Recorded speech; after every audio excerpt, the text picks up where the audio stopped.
मेरे प्यारे बच्चों, हिंदी वाकधारा चैनल में आज आपका पुनः स्वागत है। इस उम्मीद और अपेक्षा के साथ कि आप अपनी तैयारी में पूरी शिद्दत से लगे होंगे और अपने भविष्य की चिंता करते हुए आप अपनी तैयारी में उत्तरोत्तर वृद्धि कर रहे होंगे। आज हम एक नए टॉपिक वर्तनी शुद्धि पर चर्चा करेंगे। तो आइए हम अपने पहले शब्द की शुरुआत करते हैं। पहले कॉलम में अशुद्ध वर्तनी है, दूसरे में उसका शुद्ध रूप लिखा गया है। तो पहला शब्द है हमारा उज्ज्वल, जिसको हम जानते हैं दो शब्दों से बनता है, उत और जल। जल का शाब्दिक अर्थ होता है प्रकाश। तो इस तरह से हमारा शुद्ध वर्तनी का शब्द बनता है उज्ज्वल, जिसमें दोनों जा आधे हो जाते हैं, हल चिन्ह युक्त हो जाते हैं, उज्ज्वल। अगला शब्द है हमारा कवयित्री, जो अशुद्ध है। जब इसको हम शुद्ध करते हैं तो ये कवयित्री का रूप लेता है, जो परीक्षाओं में बार बार पूछा जाता है। अगला शब्द है हमारा आहार, जिसका वर्तनी की दृष्टि से शुद्ध रूप होता है आहार। अगला शब्द है हमारा वाल्मीक। जब वर्तनी की दृष्टि से शुद्ध होता है तो का पर इसमें छोटी की मात्रा लग जाती है और ये बनता है वाल्मीकि। अगला शब्द है अशुद्ध वर्तनी में हमारा उपलक्ष्य, जिसका शुद्ध रूप बनता है वर्तनी की दृष्टि से उपलक्ष्य। इसी तरह से अगला शब्द है हमारा केंद्रीयकरण। हम जानते हैं किसी मूल शब्द में यदि करण प्रत्यय के रूप में जोड़ते हैं तो उसके पहले पद के अंतिम स्वर का दीर्घांत रूप हो जाता है केंद्रीकरण। इस तरह से इसका केंद्रीकरण शुद्ध हो जाता है। अगला शब्द है हमारा विरहिणी, जिसमें मूल शब्द विरह और इनी प्रत्यय लगता है तो ये रूप शुद्ध रूप लेता है विरहिणी। अगला शब्द है गरिष्ठ, जैसा ये इष्ट नहीं बल्कि इष्ट रूप लेता है तो हमारा शुद्ध रूप बनता है गरिष्ठ का गरिष्ठ। अगला शब्द है हमारा रीत्यानुसार, जो अशुद्ध रूप में है। जब ये शुद्ध रूप लेता है यानी इसमें यण संधि भी है, रीति प्लस अनुसार, तो ये रूप बनता है रीत्यानुसार, जो शुद्ध रूप होता है इसका। अगला हमारा शुद्ध रूप है प्रज्वल। उज्ज्वल की तर्ज पर यह बना दिया जाता है, लोक का व्यवहार में लिख दिया जाता है, लेकिन शुद्ध रूप होता है। इसमें मूल शब्द ज्वल है और प्रा उपसर्ग है तो ये शुद्ध रूप लेता है प्रज्वल। ज्वल का शाब्दिक अर्थ होता है प्रकाश। अगला शब्द है प्रदर्शनी, जो ये अशुद्ध रूप में होता है, इसका शुद्ध रूप बनता है प्रदर्शनी, एग्जिबिशन जिसको आप कहते हैं। अगला शब्द है हमारा अनुषंगिक। अब इसको हम जानते हैं मूल शब्द इसमें अनुषंग है और इक प्रत्यय लगता है तो आनुषंगिक बनता है। किसी बड़े कार्य के साथ थोड़े से प्रयास में छोटे कार्य का हो जाना वाक्यांश में भी पूछता है आनुषंगिक। इस तरह से अनुषंगिक का शुद्ध रूप बन जाता है आनुषंगिक। अगला शब्द है हमारा अहिल्या। अहिल्या को हम लोक व्यवहार में बोलते हैं, लेकिन इसका शुद्ध रूप होता है अहल्या। इसी तरह द्वारिका शब्द है, ये भी हम लोक व्यवहार में बोलते हैं, लेकिन शुद्ध रूप होता है इसका द्वारका। अगला शब्द है हमारा व्यवहारिक। जैसा हम जानते हैं व्यवहार मूल शब्द है, इक प्रत्यय है और जब बनाते हैं तो इसके पद के पूर्व स्वर की वृद्धि हो जाती है और इसका रूप होता है व्यावहारिक। ये ऊपर का एक शब्द छूट गया, कोमलांगिनी, जिसका शुद्ध रूप होता है कोमलांगी।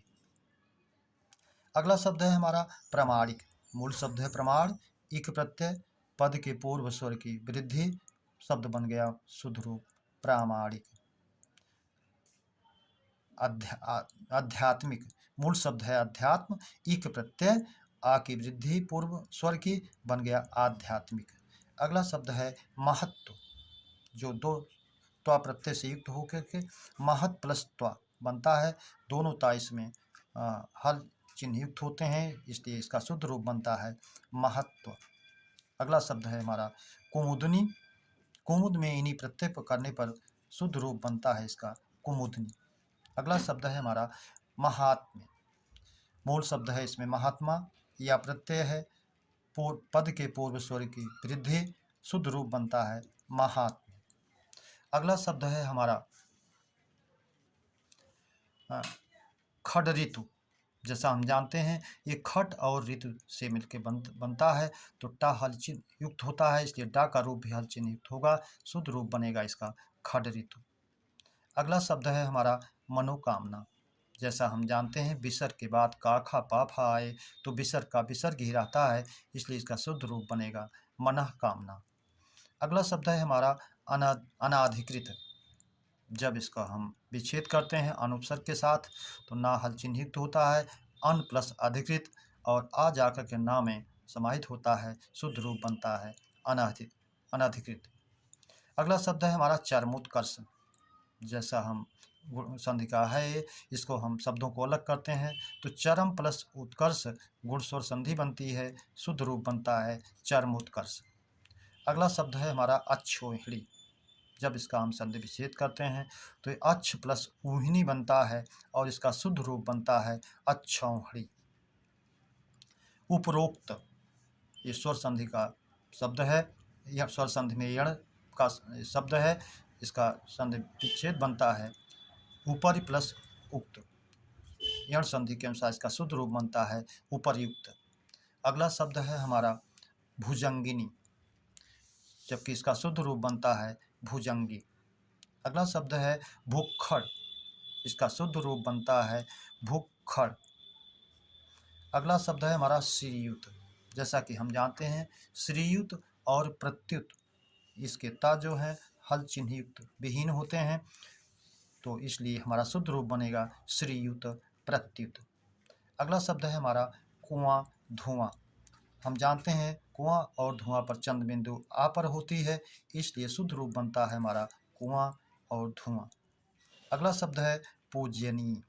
जैसा हम जानते हैं ये दो शब्दों से मिलकर बना है, पूज प्लस अनीय प्रत्यय, तो इसका शुद्ध रूप बनता है पूजनीय।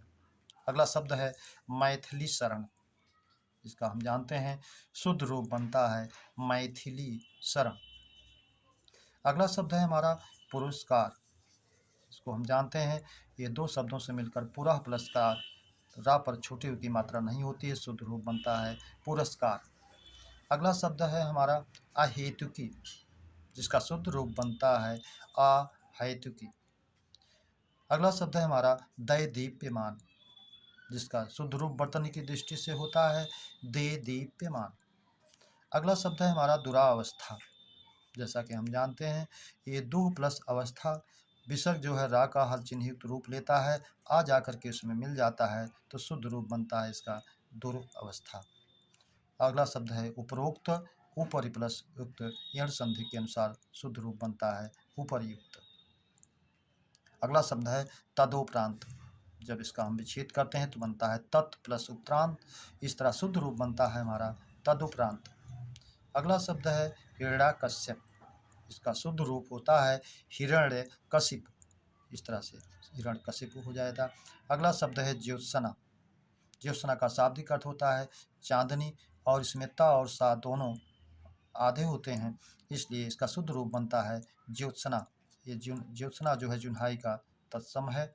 इस तरह मेरे प्यारे बच्चों वर्तनी शुद्धि के शब्दों पर हम लोगों ने चर्चा किया, और यदि ये प्रकरण आपको बेहतर लगा हो तो इसे सब्सक्राइब लाइक अवश्य करें, शेयर। धन्यवाद।